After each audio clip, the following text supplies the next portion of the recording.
Welcome to Dark Adaptation, and thank you for joining our miniseries, Missing, Murdered, Mysterious, where we highlight unsolved cases of mysterious deaths and missing people with a focus on BIPOC in North America. BIPOC is an acronym for Black, Indigenous, and People of Color. Thousands of people are reported missing each year. Two of those people are Maisy Odjick and Shannon Alexander. And the family is still waiting for some answers. We've learned a Canadian woman is missing. Family says they have done all that was in their hands to find their loved one. I just want him to make it home to us. Pleading for help from the public to find their family member. The car was empty, the motor still running. The driver's side door was open. Shannon Alexander's family is a lot more private than Maisy Odjick's family, as Shannon's disappearance has been incredibly difficult on them, and it's hard for them to speak publicly about it. A lot of the information for this episode, and the manner in which it's told, is from Maisy's family's perspective, which is not intended to diminish Shannon's part in this case or glance over the fact that two young women are missing. Shannon Alexander was born on March 29, 1991, and is a bright, talented, and determined young woman. She was a cadet and loved being in a leadership role, which might have stemmed from the fact that those around her said she had a hard life growing up. She fought to be happy and do things that she loved. She had dreams of one day growing up and becoming a nurse. Maisy Odjick was born on November 6, 1991, and has been described as free-spirited, bright, and intelligent. She was close to her family and loved her siblings deeply.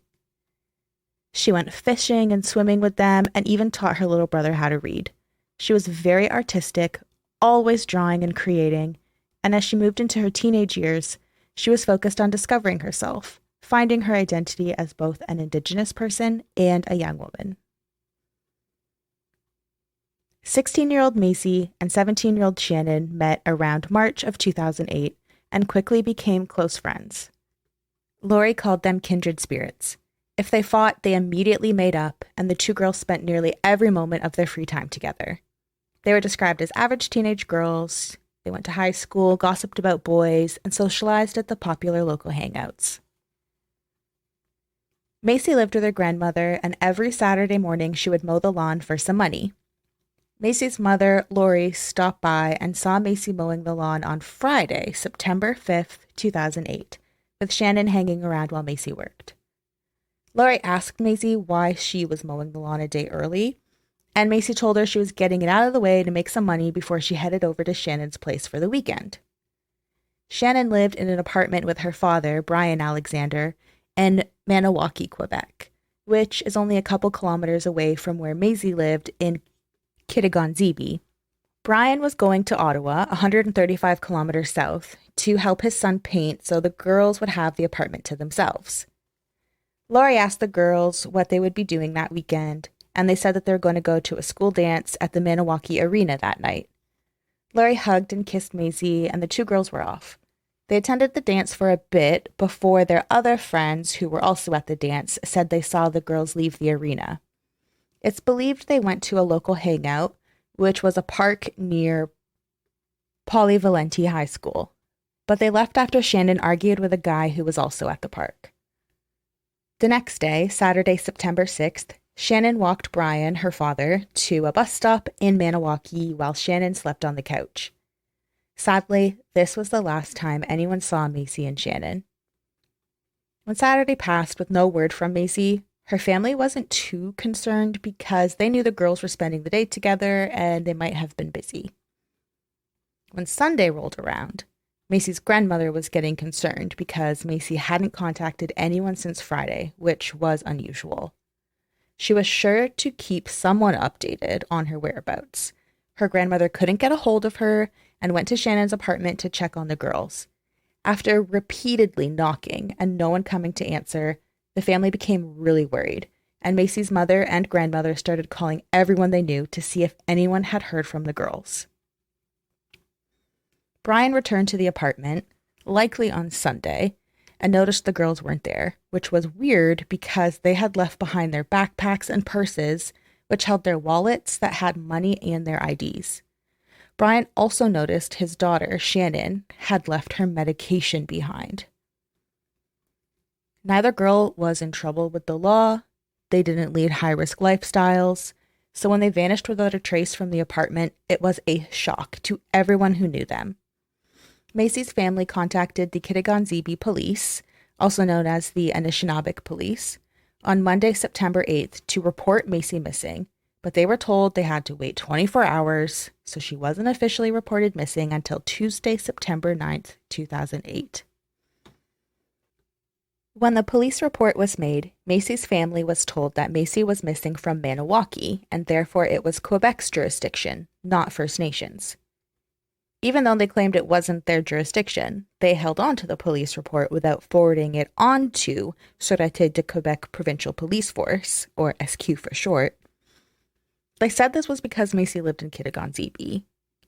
Since Shannon lived in Maniwaki, she was reported missing to SQ, and this was on September 10th, 2008. So, two separate entities were now separately handling the cases of two young women who more than likely went missing together.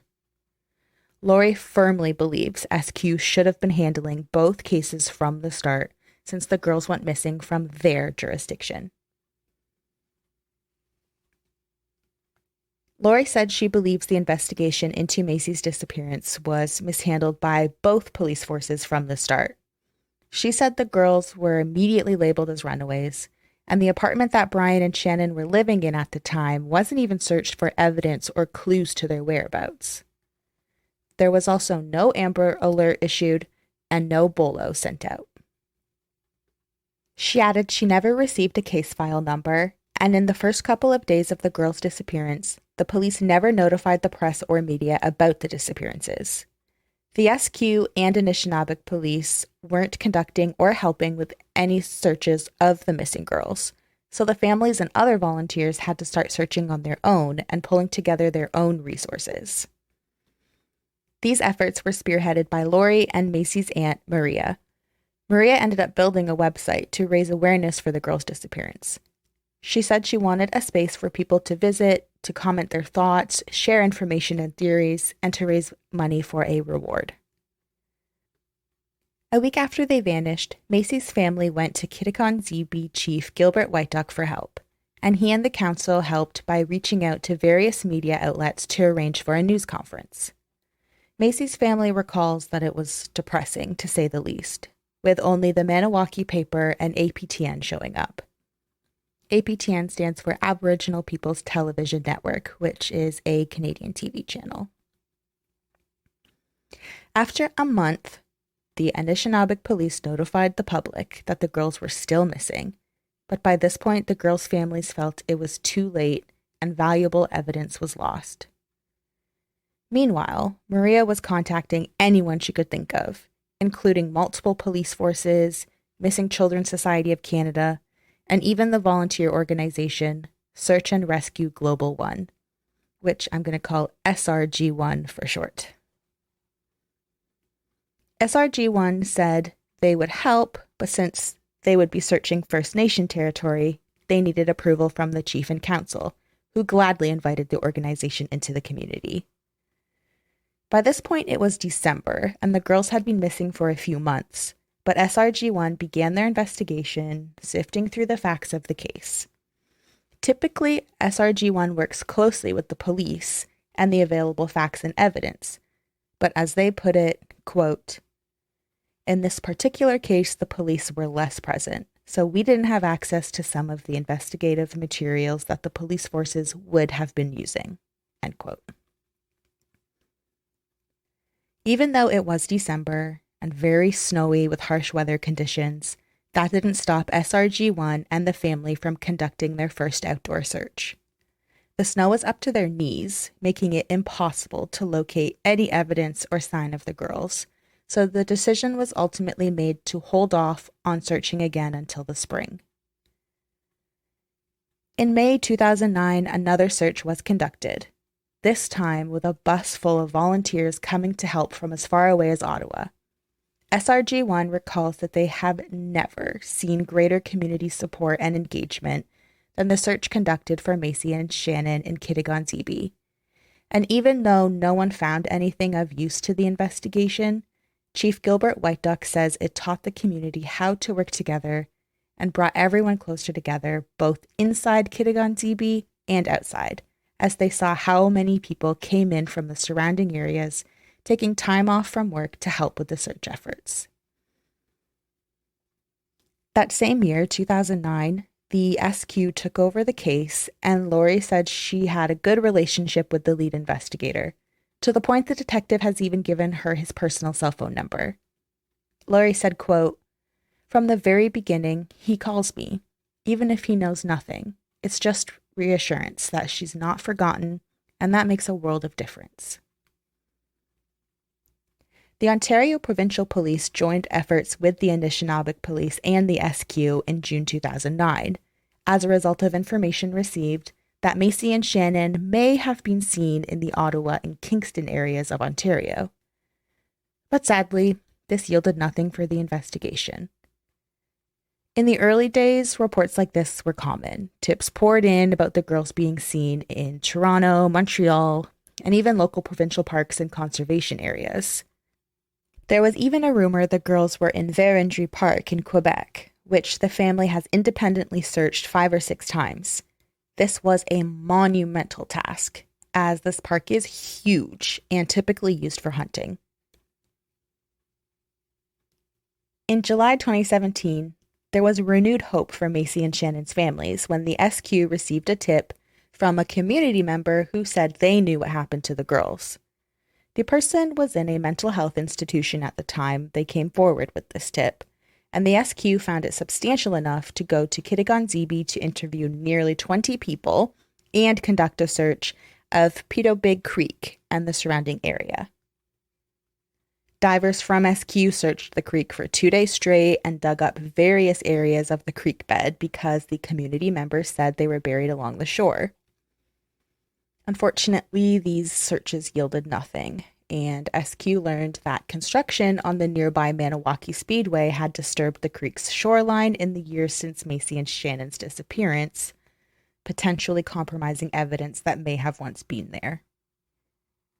Despite the fact that these searches and interviews didn't lead to any breaks in the case, the SQ say the investigation will continue for as long as it can. When it comes to the fate of Maisy Odjick and Shannon Alexander, there are a few theories. The first theory is something we've all heard a million times when it comes to missing young people. The girls were runaways. As I mentioned earlier, the police immediately labeled Maisy and Shannon as runaways, and told the media as much. Lori believes the police saying this immediately tainted the public's view of their disappearances, and people stopped looking and keeping vigilant. She said people assume kids run away from home for a quote, reason, and, quote, don't want to be found, and will, quote, come back when they are ready. This idea did a lot of damage to the direction of the investigation and to Maisy's family, who do not believe they simply ran away. And the biggest sign this is not the case is, as we know, the girls' belongings were still in the apartment, belongings they needed if they were going to run away. In August 2011, the SQ said they were analyzing potential links the girls might have had to a sex criminal and local predator named Jacques Barbier. Jacques Barbier lived near Maniwaki and taught martial arts, and he was even the assistant coach of the hockey team Maisy's brother played on. Jacques was convicted of sex crimes against a teenager earlier that year, so 2011, and sent to prison, where he died by suicide in July. A prison guard recovered a suicide note, which was sent to SQ detectives. There were rumors about him leaving a confession in the letter, allegedly writing about harming the girls and burning their bodies. In August, the same month SQ announced they were seeing if Maisy and Shannon had any links to Jacques Barbier, Lori received a disturbing letter that said Shannon and Maisy might have crossed paths with him, and at the time of the girls' disappearance, Jacques apparently came home with blood on him and smelling of smoke. Investigators have said there's no proof that Jacques burned their bodies, but Jacques is considered a suspect in Maisy and Shannon's disappearance. Many rumors and theories circulated around the communities that revolved around the girls being abducted and potentially trafficked. Some even said there was a ship loaded with girls taken from Ontario and Quebec that departed from Ontario. Maria, Maisy's aunt, received the bulk of these tips through the website she set up and forwarded each one to police. According to the Native Women's Association of Canada, quote, while urban centers are considered as hubs for human trafficking in Canada, with some large cities more prone to the act than others, Indigenous women are also recruited into human trafficking while residing in their northern and rural communities, end quote. Maniwaki and Kitigan-Zibi are northern and rural communities. The SQ detective in charge of the case has told Lori that Maisy's file may soon be shelved and therefore go cold if the information and subsequent investigating keeps leading to dead ends. Lori says her and her family go through an array of emotions, especially when tips come in that relate to where the girls are buried. It's a conflict of being fearful they will find the girls' bodies and also being fearful nothing will be found. At least if their bodies are found, there's closure that the girls are no longer alive and they can lay them to rest. But then there's no closure on what happened to them and why. She has also said she knows she may never receive answers as to what happened to Maisy and Shannon, but she firmly believes there are people out there who know what happened to her daughter and her daughter's best friend, and she is hopeful one day those people step forward. Former APTN reporter Nigel Newlove said, quote, I still keep an eye on this and hope that the different police services, the community, and anybody jumps on any lead to try and bring this to a closure, because I personally believe if this had been two other girls, perhaps in a different town, who were perhaps non-native, this might have went a different way. For years, communities all over North America have been drawing attention to the disproportionately high number of missing and murdered Indigenous women and the lack of investigatory work and resources that go into handling and solving their cases. Every year, a gathering is held on Parliament Hill in Ottawa, Ontario, to remember Sisters in Spirit, the missing and murdered Indigenous women and girls. Lori has attended those gatherings, and at one of them she said, quote, I have come here personally because this is a place I do not feel alone in my struggle, and I feel that I can make it. The hardest part to live with this is that we might never know what happened to our loved one. The government feels that they have done their job by giving money to organizations for research. They did research, but our questions still have not been answered. End quote. In that quote, Lori is referring to Justin Trudeau's federal inquiry into why so many Indigenous women and girls go missing.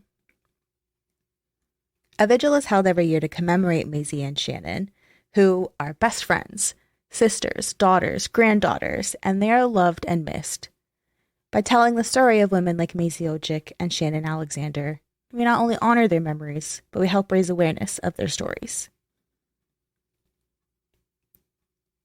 Maisy Odjick has brown eyes, brown hair, and is 5 foot 10 inches tall. Her left eyebrow, both nipples, and lower lip are pierced, and she has a scar above her right eyebrow. She went missing when she was 16 years old, so today she is 31 years old, turning 32 in November.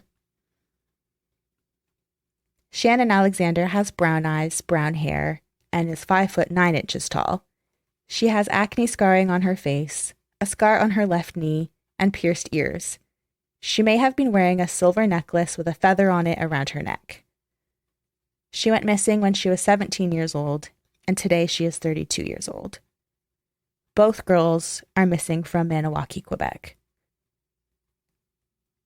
If you have any information about the disappearance or whereabouts of Maisy Odjick and Shannon Alexander, who have been missing from the Kitigan-Zibi Anishinaabeg Nation, and the Maniwaki region in Quebec since Saturday, September 6th or Sunday, September 7th, 2008, please contact the SQ at 1-800-659-4264.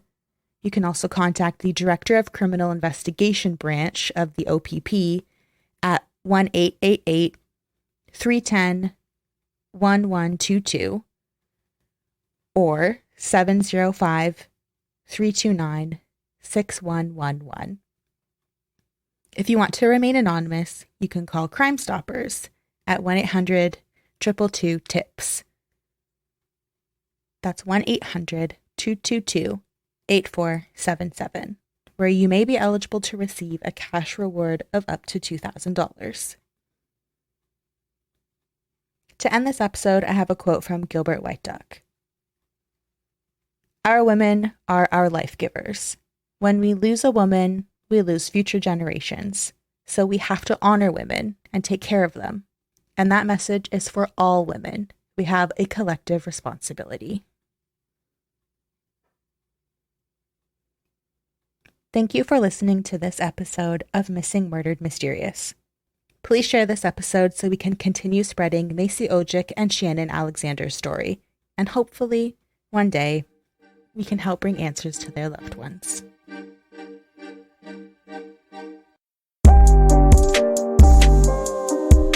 Call it the missing white woman syndrome. If there's a missing white woman, we're going to cover that every day.